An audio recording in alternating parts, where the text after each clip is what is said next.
Welcome. We're about to journey into Goro. Only a few weeks from now, the new expansion will be released. And today, March 17th, Blizzard finally gave us a decent preview of 11 new cards. I think only a total of 4 had been revealed a couple weeks ago. We had to wait until now. And so we got like a little sneak preview. A lot of people weren't totally satisfied with what we got to see today. And so that's something to keep in mind as I go through my initial thoughts on the 11 cards that were revealed today, is that we've hardly seen any of the set still, so there will be synergies that we don't know about, and probably some cards where you can look at it and say, that's definitely good, no matter what else comes out in this set, or that's definitely bad. But for others, at this point, you just look at it and say, well, that has potential, as Trump, the streamer Trump, that is, likes to say. I'll run through what was previewed today in a very high-tech mode where I just click on each card image on Hearthpwn and set up so that my face blocks out their ads. Sorry, Hearthpwn, but thank you at least for hosting all the new cards. First one we're looking at here is an 8-mana epic paladin spell called Dino Size, which sets a minion's attack and health to 10. And it, on first glance, seems like you might have trouble finding a way to play this, and this is one where it might require some synergy that we don't yet know about that's going to be out as part of the Goro set. But we could try and brainstorm situations where you could play it. Any Finn Paladin won't be a thing anymore because League of Explorers is rotating out. It won't be a thing in Standard anyway. But say you have a Bluegill Murloc, play it for 2 mana. Your other 8 mana turns that into a 10/10 charging Murloc. So Paladin could have some burst damage. Or you could have a Wicker Flame Burn Bristle, right? And either he survives a turn, or if with a coin you can play them both in the same turn. And then you have a 10/10 with Divine Shield and Taunt that's giving you health every time it deals damage. An 8-mana spell like that, I don't know. In Arena, maybe you would find some better use for it. It seems to me like this one will be just hard to find a use for it, right? It's one of those just like huge, if you actually set it up in the perfect situation, huge power play. But in like meta decks, once those get figured out, they're always, of course, like very refined and very streamlined after a few weeks. I really doubt we would see Dino Size played in those decks, but we just don't know at this point. I do like the idea of a spell called Dino Size, right? Like in Azeroth, right? And mages are like, oh, here's a scroll of Fireball, or found a tome of healing. Which spell did you learn today? I learned Dino Size. Okay. Up next, Hunter Legendary. I didn't put these in any particular order. So a couple of legendaries were revealed today. And the Hunter Legendary is, I think, in the category of interesting, but maybe not actually good. It's a 7-mana 9/9 beast, and Swamp King Dread will attack, or the way it's phrased, after your opponent plays a minion, attack it, which does work. It does work the way that it sounds. Like, it's your opponent's turn, they drop, a Yeti or whatever, Swamp King Dread attacks the Yeti, kills it. Same turn, your opponent plays another minion. They play a Novice Engineer because they're a bad player and they don't draw first. And Swamp King Dread attacks a Novice Engineer and kills it. Now it has, 5 health left. So, again, that seems like a card where in a situation where you get it like set up just right. Like if you're playing, your opponent also has a minion-based deck, but somehow you've gotten control of the board and you slam down Swamp King Dread. He could like kind of stop your opponent from building up a board again, right? It's like a preemptive board clear almost. Obviously it's vulnerable to single target removal, but on the other hand, it is a 9/9 for 7 mana. It's a little bit overstated compared to King Crush. I think is 8/8 for 9 mana. Obviously that's because King Crush can charge, but at least Swamp King Dread has good stats, right? Like if it was a 7 mana 7/7, Well, obviously it would be worse. I don't know like how much difference being 9/9 makes, like enough difference to make it playable. Funny interaction would be if your opponent throws down Sylvanas, right? Swamp King Dread says, I'm going to eat Sylvanas, and then oops, Swamp King Dread goes over to your opponent's side. But Sylvanas is one of the Hall of Fame cards, will be rotating to Wild when Ungoro comes out. So if you want to see that happen, you'll have to see it in Wild. But you could watch my stream. I like to play Wild a lot. I just don't play Hunter. Not yet anyway, but I do play Sylvanas sometimes. So Swamp King Dread, I'm leaning towards will not see play, but it's a cool giant dinosaur legendary. People who do play Hunter are probably disappointed that another expansion goes by with Hunter just like getting another legendary beast that, like the last few, Knuckles and Gazrilla and whatever. Again, I don't play Hunter, but they haven't been really used much at all. Next up is another legendary, and it's another Elise card. It was spoiled like maybe a week ago or so. One of the designers of the game, Yang Wu, did say, yes, we have a new Elise card in the game, which isn't a big surprise because Elise is in the trailer for Journey to Ungoro. But now we know what the new Elise card is, and it is Elise the Trailblazer, a 5-mana 5/5, and her battle cry is shuffle a sealed Ungoro pack into your deck. And they demonstrated during today's live stream exactly what that means. It's really cool. It's another one of those things that it's nice to see Blizzard taking advantage of being a digital card game to do something really crazy and sort of like impossible. What it would be impossible for any other, like a paper game, right? So what happens when you play Elise the Trailblazer is you see a little pack go into your deck, and then you draw that card, which I think is like a 2-mana spell. It's called Ungoro Pack or something, and it bursts open just like you're opening a pack, and you get 5 random cards from Journey to Ungoro added to your hand, all 5 of the cards. And it has different... It's not like if you're opening real packs, you have like roughly a 1 in 20 chance of getting a legendary. They did say that for the packs from the card in the game, from Elise, that you have a... what did they say? Like you'll usually get a legendary, I think. So this card looks fun, definitely. And I think it probably will kind of stay in that tier. At least it's a 5-mana 5/5. But stay in that tier with Prince Malchezaar is the most obvious example, right? 5-mana 5/6 at the start of the game, put the 5 legendaries into your deck. And when I'm playing like late in the season on low ranks, like maybe I switch over to EU, I see a fair number of people, a fair number of people using Prince Malchezaar. Like, it's fun. I'm going to get these free legendaries in my deck, and probably those people will also enjoy playing Elise the Trailblazer, and it'll create some crazy situations. But it doesn't seem like a card that is competitive. Doesn't seem like a card that's designed to be competitive. Just a cool concept. And next we have a Demon new Warlock card, which is the Licarifell Hound. Now, it's been a long time since I played World of Warcraft, but one thing I do remember, and I don't exactly remember the story behind it, was that somewhere in Ungoro Crater wandering around was... I can't remember if it looked like it was a night elf or maybe just a human or something, but it was really a demon in disguise. And if you were a hunter, I think there was like this long quest where you would eventually end up revealing and killing the demon, and you got like some special armor token or something. So when I first saw this card, I was thinking, well, are there demons in Ungoro? Not that it really matters for Hearthstone purposes, but from what I can remember, yes, there are demons, or at least one demon in Ungoro in the game. And of course the game's way different now.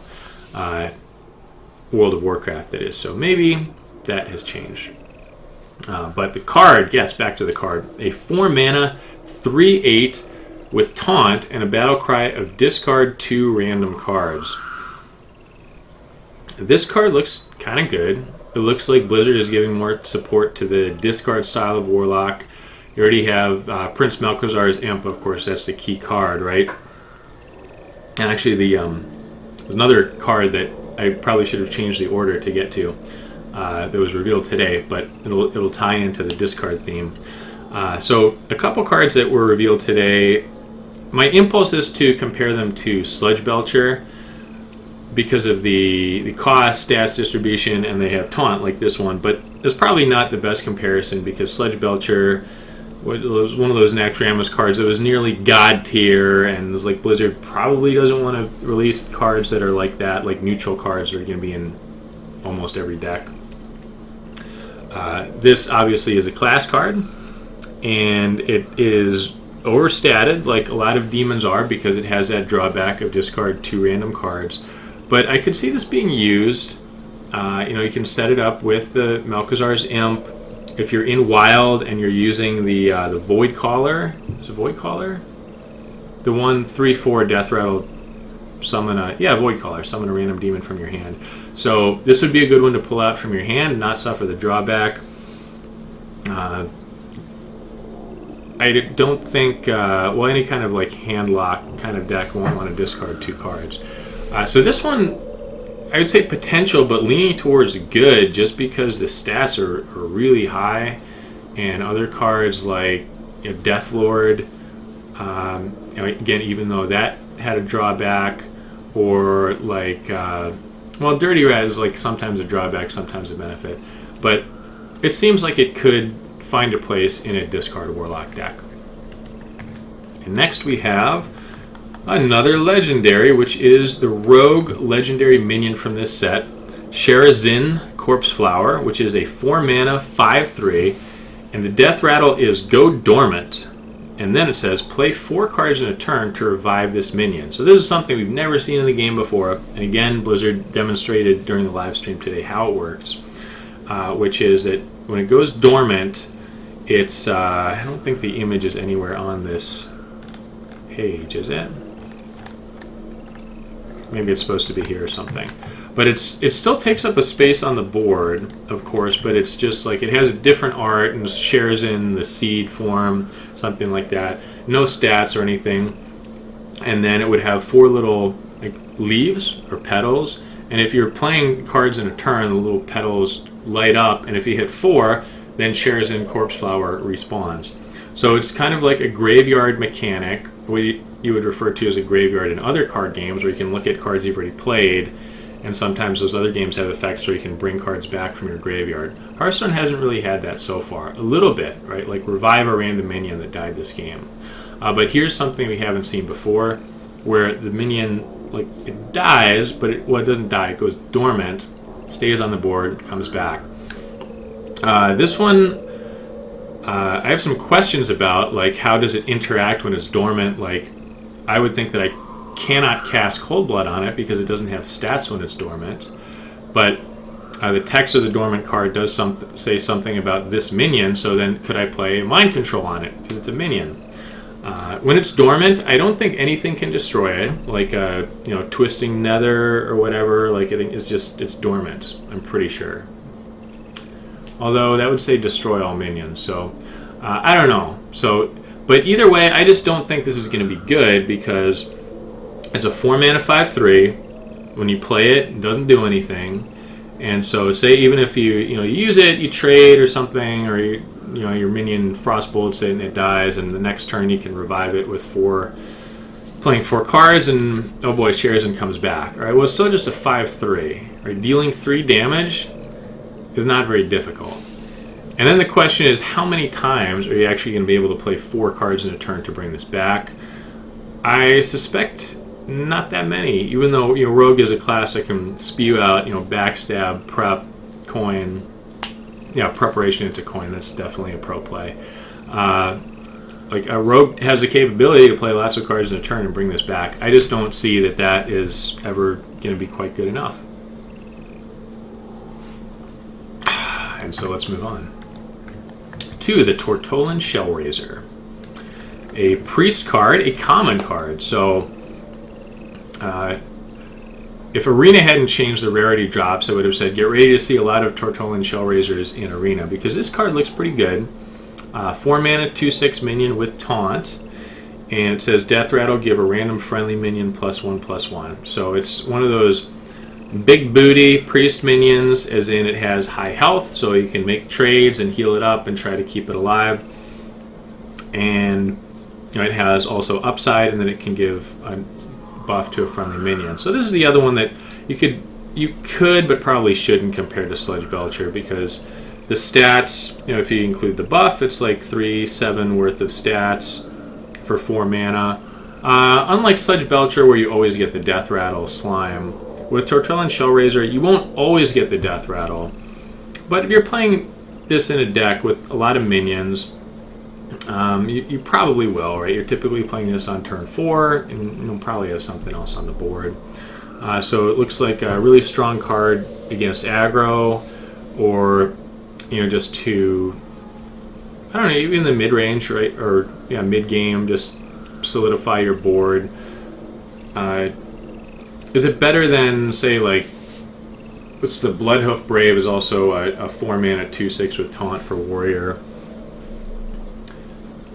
I would say it's at least that good, maybe a little bit better, and Bloodhoof Brave did see some play. So I think Tortilla and Shellraiser will be played, especially if people are playing Deathrattle Priest, because the Priest quest card, which was revealed a couple weeks ago, I'm not going to show that one, everyone's already seen it. That one wants you to play Deathrattles, and this looks solid. I would still draft it if it shows up for Arena, it just won't show up as often. Thar Creeper is next. A 3-mana 1/5 neutral minion with taunt, and it has +2 attack during your opponent's turn. Here's another new mechanic that we haven't seen before, right? Not really. I don't think so. The minion's power on my turn is a 1/5. My opponent's turn, something is a 3/5. So that looks pretty good to me, right? A 3-mana 3/5. We see other cards like Second Rate Bruiser. It has a condition to be met. It can be a 3-mana 4/5 with taunt if your opponent has 3 minions. If your opponent has 3 minions, you probably have a good chance of killing Second Rate Bruiser. But Thar Creeper has no condition, right? You can just throw it down, and on your opponent's turn, it's going to be a little bit challenging to get through and should trade pretty well. And it's an elemental, which is the new tribal tag for the set, and I'm sure that elemental something like maybe a Shaman Quest, or there'll be elemental stuff, so that will probably also be an upside. I can't imagine it being a downside. My question is just what kind of deck will play Thar Creeper? It's a good early game anti-aggro card, so that makes me think more of a controlling type of deck. But then what if you have more of a Zoo-ish type of deck where it could also be good? Say turn 2, I coin out a Darkshire Councilman, right? A 1/5 that's not that easy to remove. And then on turn 3, I drop a Thar Creeper to protect Darkshire Councilman. Then it goes to my opponent's turn. I've got a 2/5 and a 3/5 with taunt suddenly. Or what about maybe Stolen Goods, which is a warrior card that people don't really play that much, like hardly at all right now, which buffs a taunt minion in your hand, gives it +2/+2, or maybe even +3/+3, right? So I haven't played it enough to remember. But either way, what if you got that on Thar Creeper?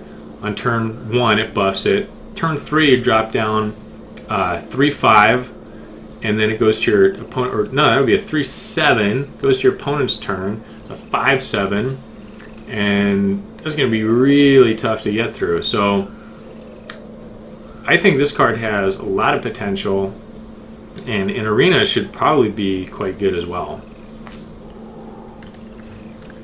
Next up is Explore on Goro, which is like a Tavern Brawl come to life. It's a 2-mana epic warrior spell, which says replace your deck with copies of Discover a Card, which I think we actually had in a Brawl, right? Whatever that card is, it's like 1-mana spell, which is Discover a Card. So you can compare that to Renounced Darkness is the first thing that probably everyone will think of, which Renounced Darkness is a fun card. This is not a competitive card. So for Exploring Goro, like maybe you could draft it in your Arena deck is like Desperation. Or maybe the rest, you've drafted a terrible Arena deck and the last pick is Exploring Goro. And you're like, okay, I'll play Exploring Goro, and I'll get a better deck of just discovering cards. Or one thing I saw someone mention, maybe they mentioned this, oh they did, on the Blizzard stream, is in playtesting people would put in Gadgets and Auctioneer, and then you can just play all these 1 mana discover, draw another discover, 1 mana discover, keep drawing. But it looks like it's going to be limited to fun. Not competitive, not at all. But Archaeologist, on the other hand, is a mage common, 2 mana, 2/3 minion, and has a battle cry of draw a secret from your deck. So what are you thinking of immediately? Maybe you're thinking of Mad Scientist, which is one of the most overpowered cards ever printed. And harken back to Naxxramas a lot when we talk about overpowered cards, no kidding. So with Mad Scientist, obviously the Deathrattle was, the secret was played immediately, so it was super good. It was like draw and play the secret for free. So the Archaeologist isn't quite that broken, but when you consider that it's a 2 mana 2/3, and you draw a secret, and compare that to Novice Engineer, which is a 2 mana 1/1, and you draw a card. And with Archaeologist, you're drawing a secret from your deck. It's not a random secret. So, you know, I'm a controlling type mage, and I have I have 1 ice block in my deck. So Archaeologist, when I have that, I can guarantee that I'm going to draw ice block. Or, you know, maybe there'll be some new secret, but just the effect, like even without knowing what other secrets might be released, Archaeologist looks like really strong. And Mage has like pretty much always been a strong, like medium to strong class, and this is the kind of quality of cards they're going to continue to get. I don't see that going away anytime soon in Arena either. So Archaeologist I expect to see in competitive play. And then we have the Galaga Crawler, which if you were hoping for a way to kill those pesky pirates, then Blizzard has got one for you. It's a rare neutral minion, 2 mana 2/3 with a battle cry of destroy a pirate and gain +1/+1. It can be friendly pirate or your opponent's pirate, and it's what it is, you can see from the art, it is a crab, so much like the Hungry Crab, which feeds on murlocs and buffs itself, the Galaga Crawler will feed on pirates. And I mean, it's a beast as well, if that matters. So this one, I've had some spirited discussion with some online bros already. I don't think this is good. I think it's more like Eater of Secrets, where you would say like, oh yeah, you know, Secret Paladin or Freeze Mage, like against those decks, play Eater of Secrets and it's really good. But I think that most of the time you just don't want this in your deck. And yeah, Blizzard is putting out something to make sure that the pirate decks, especially Pirate Warrior, don't just stay at the top of the meta, right? Like they release a new set, and then it's like everyone just decides or realizes that Pirate Warrior is still the best deck. That would suck for everyone. So this is like a check on that ever happening, right? Because if you say, well, you know, 40% of people are still playing Pirate Warrior still, all right, then people are going to play Galaga Crawlers until that goes away. But I just don't think that'll happen. Like, some people will still play Pirate Warrior, but new decks will come out. People will want to try new decks, and maybe you have Galaga Crawler in there a little bit. You know, you could also compare it to having an Acidic Swamp Ooze, which for a while there, when like, yeah, really everyone was playing aggro Pirate Warrior and Pirate Shaman, yeah, you would want an Ooze. And we would have wanted Galaga Crawler if we had it back then. But even in the past few weeks, we've been trending away from that to where Ooze, like, yeah, you could still put it in your deck, but a lot of people aren't. I don't have Ooze in any of my current ladder decks. And as you know, against non-weapon classes, like, Ooze pretty much sucks. Like, sometimes it's okay, you have a 2 mana 3/2, but I just see Galaga Crawler kind of being the same. Like, it exists for a reason, to prevent pirates from ever becoming too oppressive. Again, I should say, right? We've been oppressed by Patches and company for some time already. But I think that's kind of where it stays, like as a threat to pirates, to just keep them from ever overtaking everything. And whereas, some of my online discussion group was like, No, that's just what Twitch chat says, and everyone in Twitch chat is obviously terrible at the game. And Galaga Crawler is going to be really good, or you'll just put it in like ooze, like why not, and just have it in your deck. I don't think so. And I'm on the record here, and those guys are not. Well, I guess what their shit they wrote online is somewhere, but I'm actually saying it, and I can come back in a few months and delete this video if I'm wrong. No, I can come back and review my reviews like other streamers like to do. Well, I guess we'll see if that actually turns out being worthwhile. But the last new card, the last of the 11 new cards that was revealed today, was the legendary quest card for the Warlock class. This is the second quest card we've seen. We saw the Priest one a couple weeks ago, and if you are into Hearthstone enough, we actually sat here and watched this whole video. I'm sure you already know what that card does. You play 7 Deathrattle minions, and you get a super powerful legendary minion, sets your health to 40. So now we have the Warlock quest card, which, and again, quest cards always start in your opening hand, but you do have the choice to mulligan them. A 1-mana spell, which says once you discard 6 cards, that's your quest, and your reward is the Nether Portal. So this is why maybe I should have revealed this one or talked about this one before the Licarifell Hound, since that's another discard demon. So it would tie into the quest. You would probably have it in this deck. I guess the question here... Oh, and the Nether Portal... And again, it seems like they don't have an image of it here. But the Nether Portal takes up a space on the board, but it's not a minion. And as Blizzard said today during the stream, the Nether Portal can never be destroyed. So once it is down, it is there. And at the end of every turn, it pops out a 3/2 demon on each side. One to the left, one to the right. They're not flame imps. They're just like some random demon or imp thing. But it does that at the end of every turn. So you can see the value you can start... consistently having once you get into the later game with this. So the question, which no one knows right now because we don't know about the rest of the set, is how easy is it to meet that quest condition? We know we have a lot of discard Warlock cards already. Or you have Melchizar's Imp to help set things up, so you're at least drawing cards to replace the ones you discard. But let's say, all right, so turn 5, right, you could play Doomguard, and that's 2 of the 6 you need to discard. How realistic is it that you can discard 4 other cards by turn 5? Pretty unlikely that you can draw and discard that many, but maybe. So it would probably happen a little bit later in the game. So this won't be part of a real aggressive deck. And again, if you keep this card in your opening hand and play it, then you're also kind of down a card because it's one of your first 3 or 4 cards. But with the value you get from the demons, maybe some other demon buffing cards like, what's that one from the last set? Dark Crystal, Dark Weaver, something. Those words are in his name in some order. 5/4 that buffs your demons, +1/+1. Yeah, the quests are like a really big question mark until you see the whole set. But I'm hoping that Blizzard has like balanced them fairly well, because if any of the quests are not played at all, that would be pretty disappointing. But having seen, Priest quest, play 7 Deathrattles. Warlock quest, discard 6 cards. We can expect that probably each quest is just like most quests in World of Warcraft.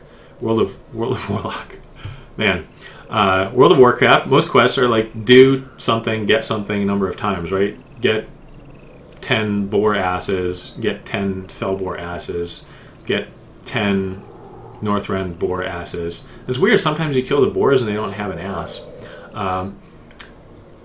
But my point was that, like, say this quest is not getting played at all after 2 months. Blizzard looks at it, it's like, man, no one ever plays Licarifell Sacrifice. It's just, it takes way too long in the game to get to the point of meeting the requirement of discarding 6 cards. So if that's all it is, I mean, Blizzard could rebalance one of the quests and say, okay, discard 5 cards. They could say discard 6 cards is too easy to me. Rebalance it to discard 7 cards. So, and I guess you could say that for any card, right? Like, oh, they could just tweak the mana, or they could tweak the health or something like that. And that's what they usually do with a nerf. We don't really see buffs in the game of Hearthstone. But Yeah, if a quest is not being played, so put that out. It's not exactly a prediction, but a potential situation of something that could happen. So thanks if you watched this initial review. I think we're all super excited to see what comes next in Journey to Goro.